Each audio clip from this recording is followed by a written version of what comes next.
Look at that, one put forward ang Three of Coins, I mean ang Three of, Wands energy, 'no? But nabanggit ko yung Three of Coins, 'no? So, kung sino man 'tong energy na 'to, parang matibay yung kanya ritong pagpapasya at desisyon. Parang nakapagdesisyon na siya rito, 'no? And ang desisyon na yun, 'no, ay, lumalabas na related sa'yo. You are this Queen of Coins energy, you embodies this type of very grounded energy in you. So, it looks like someone here ay papalapit or paparating sa'yo. Let's see.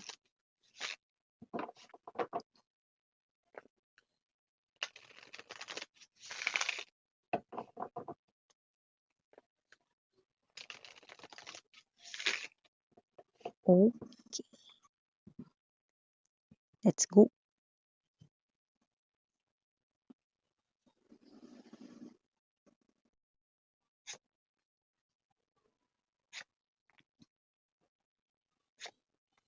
Oh.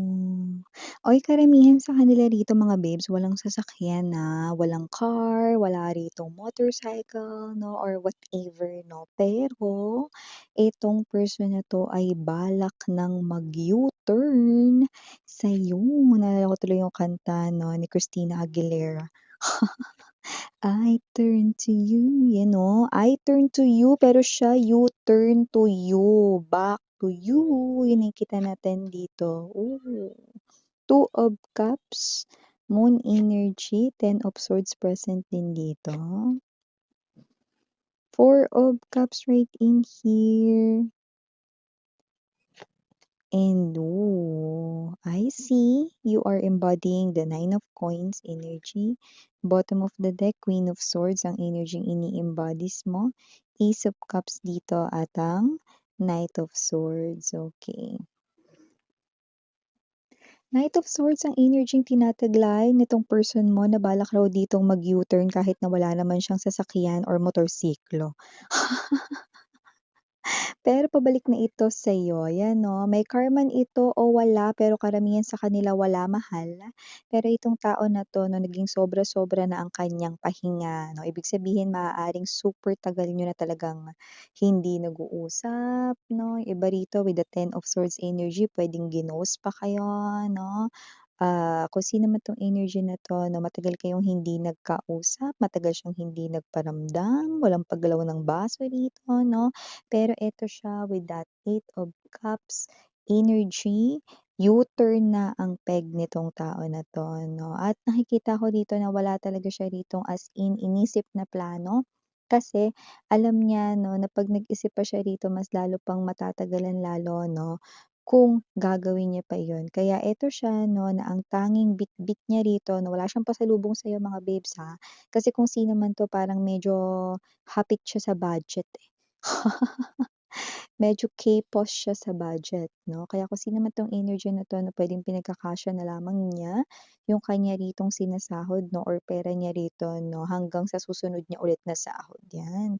So, hindi ko alam kung materialistic ba siya or whatever 'no, pero parang meron siyang struggle sa money. Gayunpaman 'no, hindi ito nag-isip ng kahit na anong plano 'no, regarding this pagbabalik or pag-U-turn sa'yo 'no, tanging bugso lang ng damdamin 'no, sadyang miss ka lang niya, kaya yun na yung gagamitin niya rito. Kumbaga parang bahala na si Batman, ano man yung mangyayari 'no, alam niya kasi na pagkaharap ka na niya puwedeng kusa na lang na lumabas sa bibig niya yung mga gusto niyang sabihin, 'yan. So, wala siyang preparasyon na hinahanda or ginagawa ngayon, pero kung sino 'tong energy na 'to 'no, ganap na 'no, na hulmado ang kanyang aksyon rito at siya'y, pupunta na sa'yo 'no, magyu-U-turn na pabalik sa'yo rito 'no, at, naniniwala siya na kapag kaharap ka na niya kusa na lang lalabas yung mga gusto niya ritong sabihin sa'yo. Okay. At kung sino man 'tong energy na 'to walang duda kundi ex mo, dahil we have here this Two of Cups energy, may pag-aalala rito pero itong bagay na gusto niya, kung papansinin niyo 'no, there's a Leo energy sa gitna. So, definitely 'no, itong tao na 'to ay napanghihinaan ng loob ngayon. Pero gano'n pa man 'no, kahit hindi niya alam with the Four of Cups to the Seven of Coins energy na tatanggapin niyo pa ba siya rito or hindi niya 'yun alam. Pero siya ay pupunta pa rin dito sa'yo 'no. Pero nabanggit ko sa inyo na ito ay ang inyong main energy, ang Nine of Coins 'no. Medyo busy kayo dito sa inyong pag-iipon, savings or busy kayo sa inyong trabaho or kaperahan 'no. Negosyo man 'yan, small business or negosyo, entrepreneur man kayo or what, just take only what resonates or others, you could have both. Just take only what resonates, but you're busy with your money and it looks like you're paying more attention or mas interesado ka pa ritong magbigay ng atensyon sa iyong pagkakaperahan kaysa dito sa iyong ex-lover. Ganun pa man, wala ka pa ring magagawa dahil pa-U-turn na siya, babe. Di ko naman sinasabing entertainin mo siya, pero eto siya parating sa'yo at mukhang wala kang magagawa dahil ikaw ay iko-corner niya dito. Ang taray ng iko-corner. So, bago natin pag-usapan ito more, batiin na natin everybody. Hi and hello there everyone. My name is Yan. Welcome new subscribers. Retaining Istam buyers, thank you sa inyong walang sawang love at support for me. At kung di nyo pa alam mga babes, meron pa po tayong other channel.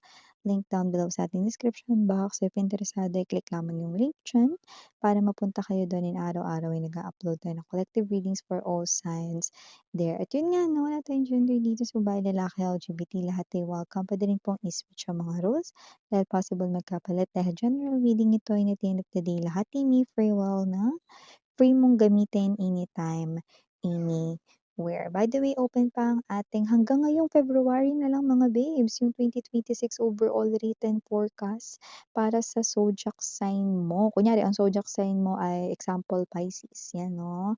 Ang marireceive mo na overall written forecast ay para sa Piscean. Ayan, no, parang roadmap mo yan kung tawagin or advance script mo, that's 415, yan 'no. Kasama na diyan general messages, love messages, career/business messages, um, angel numbers for your extra guidance, money messages, significant events to remember, dun pumapasok yung surprises at sudden changes or pagbabago, mga bagay na hindi mo alam na paparating sa'yo. So if you want to grab that, mag-message lamang sa thehypersistero@gmail.com ng inyong zodiac sign. Okay, so yun nga, nawala tayo ditong time period, pwede nangyari na sa iba nangyayari na po ngayon, sa iba ay mangyayari pa lang, which is high chance mangyayari pa lang dito 'no, sa nakararami sa inyo. But, be prepared dahil nakikita ko dito na puwedeng uminit at sumakit rito ang ulo mo, dahil dito makikita mo muli ang immature mong ex dito.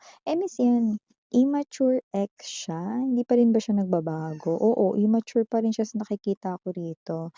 May energy siya rito na magyu-U-turn siya or babalik siya sa piling mo, pero yung pagbabago na parang ine-expect mo kahit super tagal na siya ritong namahinga at nag-rest, okey, matagal na hindi nagparamdam 'no at matagal kayo ritong hindi nag-usap, wala kayo ritong narinig mula sa kanya 'no, kahit na yung buntong hininga niya hindi niyo narinig yun, yung anino niya hindi niyo nakita. Oo, hindi pa rin siya ganap na nagbago, 'yan 'no, at yun ay inyo ritong mararamdaman na instantly kapagka nakaharap mo na siya. Itong tao na 'to sa nakikita ko rito 'no, ay may konti namang nagbago sa kanya 'no, may energy kasi siya rito na once talaga parang parang feeling niya, galit yung tono ng kausap niya, palabarin din yung siya na tono.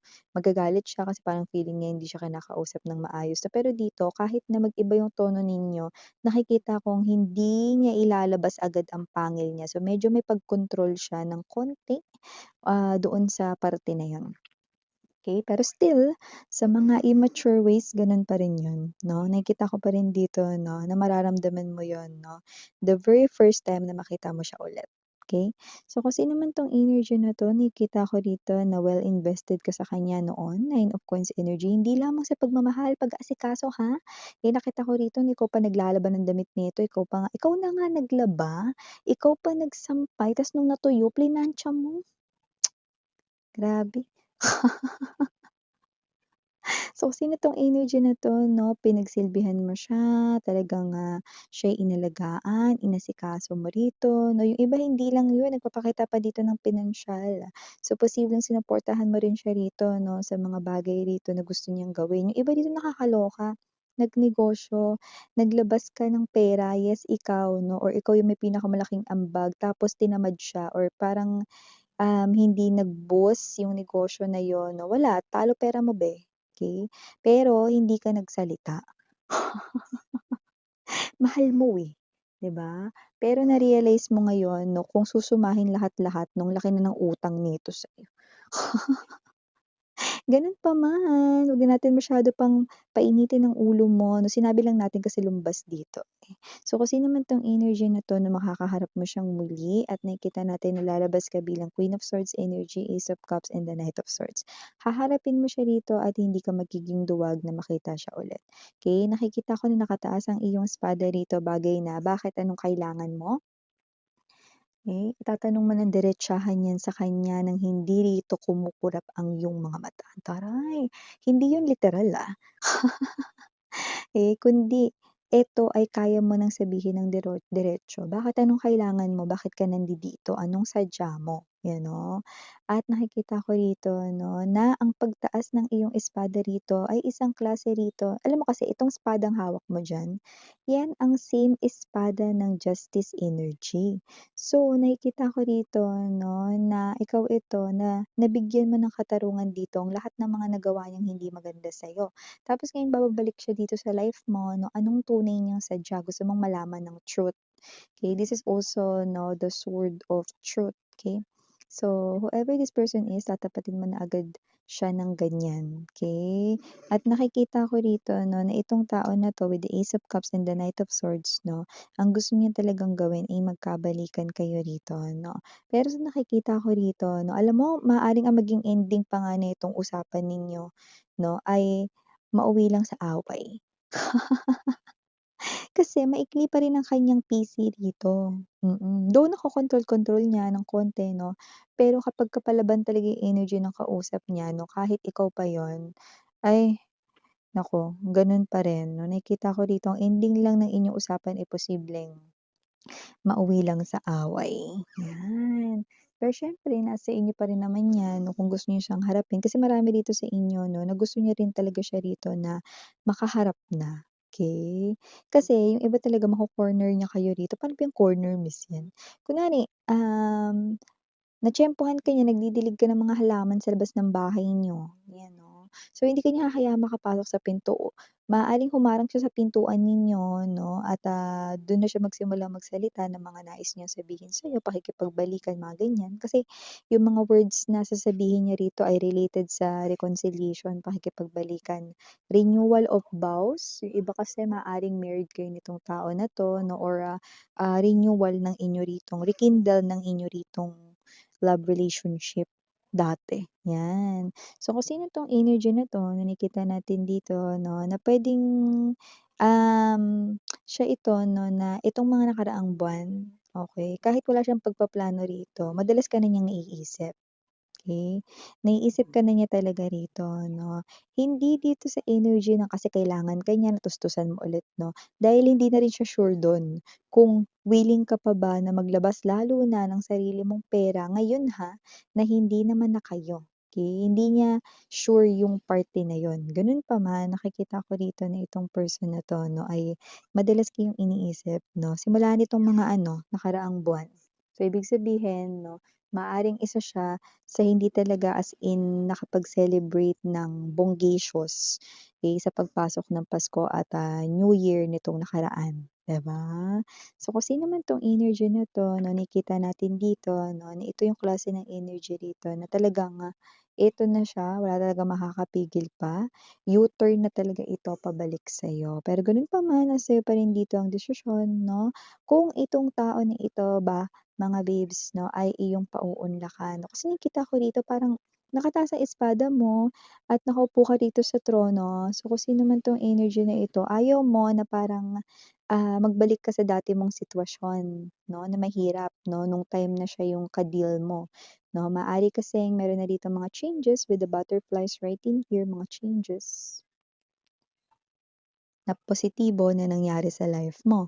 So, nakita natin dito 'no, na itong klase ng mensahe na ito 'no, ay, nakikita natin dito na talaga namang, um maaaring importante. Kasi yung iba, puwedeng kahit na handa kayong makita yang tao na 'yan, maaaring yung energy nung iba 'no, is 'pag nakita niyo siya dito, maaalala niyo lang dito yung mga nagawa niyan sa'yo, okey? Kaya kailangan pa rin ng preparation. Though, hindi ko nakikitang magpapauto or magpapatinag kayo sa kanya 'no, para lang rin alam ninyo 'no, kasi immature pa rin yung energy niya rito 'no.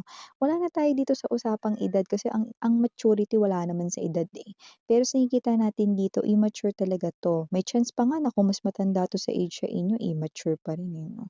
Alam mo yung ikaw ang isip mo 'no, nasa right age na 'no, pero yung isip niya parang fetus. Ay gano'n ka-immature miss yan 'no, parang super immature na yun mga bibs 'no. Yeah, gano'n 'no. Nakikita ko dito 'no, yung madalas ninyong hindi pagkakaintindihan kasi laging mali yung intindi niya sa mga bagay-bagay, lagi siyang labar na labar 'no. So, kung sino man 'tong energy na 'to, ang hirap niyang ka-deal 'no, dati 'no, at hindi pa rin siya nagbabago sa aspeto na yun. Kaya kung sakali lang 'no, na patutuloyin mo siya ulit sa buhay mo 'no, araw-araw 'no, para kayong nagdedebate na naman. Hindi na naman magpapatalo ang isang ito na lagi siyang may pinaglalaban. At least now, you know, yan o. So, yung initials na tayo, we have here E, N, M, R, S, O. For A, maaaring more than 2 pa nga. We have here I, J, maaaring I, J, just take only what resonates. T, P, and last but not the least, we have the letter U. So, yeah, mga babes, no? By the way, if interested no, sa personal reading, mag-message lamang sa the High Priestess kr@gmail.com. So, yeah, ganun yun yan ni sarang light. Ano